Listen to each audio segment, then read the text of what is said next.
So ito mga kahabi, ito yung testing ng ating automatic water change.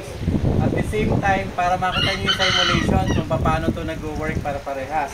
So unang-una, wala pong butas yung ating tangke. So ang gamit po natin ay overflow. Then pangalawa, ito po yung ating automatic water change. Ito, papakita ko sa inyo. So, since ito pong aking undersump ay dalawa po ang binabagsakan ng tubig, ito, saka dun sa dulo, kaya yung ating automatic water change ay dalawa rin. Then, ang gitna po natin, meron po tayong mechanical floater. Yan, so, yung mechanical floater po na yan ang nagsisense kapag po nababawasan ng tubig natin pag nag-perform tayo ng automatic water change. So, ganito po. Lapit mo dito tayo. So, ito po yung ating automatic water change. Ito po yung papuntang drain. So, sabihin ito, papunta po itong drain. Yan, papunta dyan. So, siya po ang maglalabas ng tubig natin. Ito, saka yung isa. Ano po yan? Synchronize po yan. Dapat sabay sila na magbabawas ng tubig. Then, magkaduktong din po yan dito sa likod. Ito po. Pag tinignan niyo po yung likod natin, ito po yan. Mula dito po, mula po dito sa isa, pumunta po dyan. Yan, umikot. Papunta doon. So, nakati sa isa nating na automatic water change. Then, nag-reduce ako. So, mula po sa medya, inilakihan ko po yung tubo. So, ibig sabihin, naging 1. So, ayan po. Pag ganyan po kasi maliit, tapos pinalaki natin.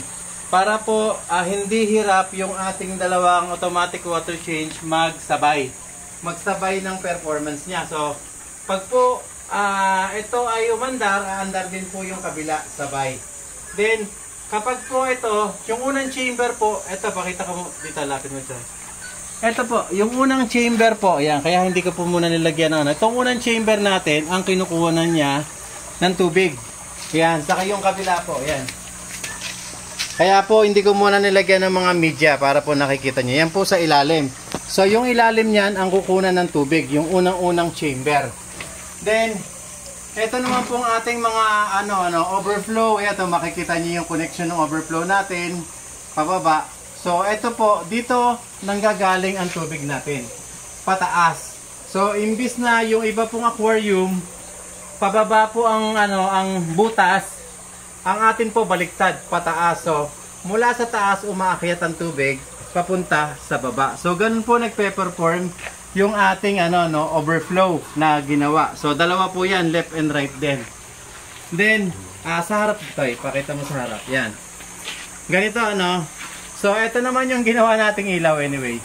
Ito yung ginawa nating ilaw. So, yan yung ginawa nating ilaw na tubular na ipinakita ko rin sa inyo. Yan. So, ganito na po yan. Kapag po nag-perform tayo ng automatic water change, ito. Makikita nyo po yan, nandyan, wala kasi akong wifi dito. At ang pandemo natin yung cellphone ko. So, wala po akong choice na magpindot ng aking cellphone. Kaya po, halimbawa, nagkakape kayo, gusto nyo mag-perform ng automatic water change. Dito sa atin, dito po, pag pinindot ko po ito, iilaw ito, iilaw din yung kabila. Ayan to po.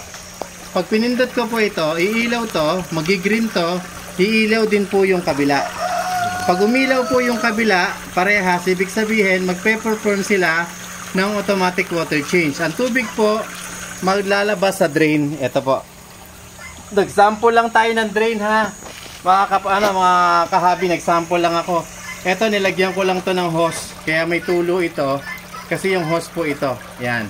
So, pipindutin ko po para makita nyo. Usog ka tayo para dito makita nila yung tubig. Dito ka na. Yan. Pinausog ko lang si brother nito.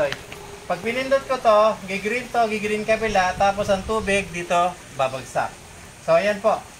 Pag ito po pinindot ko, yung atin pong mechanical floater sa gitna, kung makikita nyo po yan, ito. So, mechanical floater natin yan, hindi yan nagpe-perform ngayon, nakapatay siya.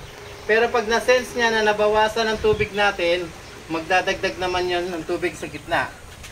So, sabihin, simultaneous, nagtatanggal tayo ng tubig, nagdadagdag din tayo ng tubig para hindi po nabibigla yung ating isda. So, hindi yung temperature niya po hindi masyadong naapektuhan kasi nga po, naglalabas at nagdadagdag tayo ng tubig. So ito po, pipindutin ko na po ito. So kunyari nagkakape ako, nandito ako sa harapan.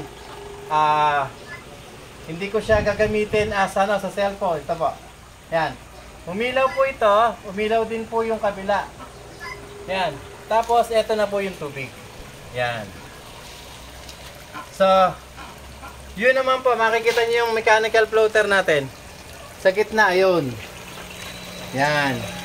Pag pe-perform din po siya, nagdadagdag naman siya ng tubig. Yan. Yan po ang nagdadagdag ng tubig.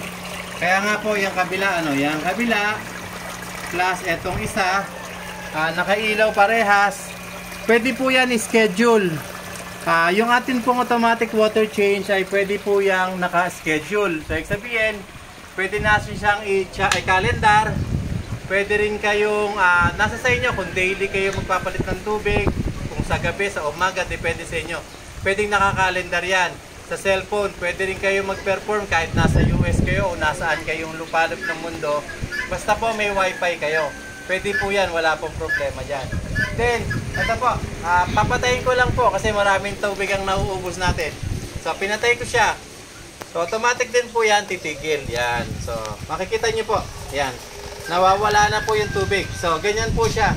Then, yung atin pong mechanical floater, yan, kung makikita nyo sa gitna, ayan po yung sa gitna natin, titigil lang po yan kapag po na-reach niya uli yung kanyang level ng tubig. So, ibig sabihin, nakapagpalit na tayo, kumbaga nakapag-perform na tayo ng water change. Ang tinanggal natin, mga kahabi, ang tinanggal natin, yung unang-unang chamber, kasi yung unang-unang chamber ang pinakamarumi. Yun po, dalawang dulo, since left and right yung binabagsakan natin, dalawang dulo po ang tinatanggalan niya ng tubig. So, yung gitna naman po, yung may malinis na tubig, ang inaangat niya na tubig. Kaya gan po yung ginawa natin. Kaya ito pong ating setup na to, ito po ay ganun siya nagpe-perform. Kaya dun sa mga gustong gayahin yung ating setup, wala naman po problema. Anytime po, pwede nyo gayahin yung ating setup na ito. At ito po ay kumbaga, willing akong pumunta kayo sana para makita nyo. Kaya lang, baka this weekend makuha na ito ng may-ari. Actually, may-ari po nito ay taga Quezon City pa. So, sila po ang pumupunta, sila ang kumukuha at sila po ang kumbaga nagpipick up dahil wala naman sasakyan si Kuya dito. Salamat po at magandang buhay po sa inyo lahat.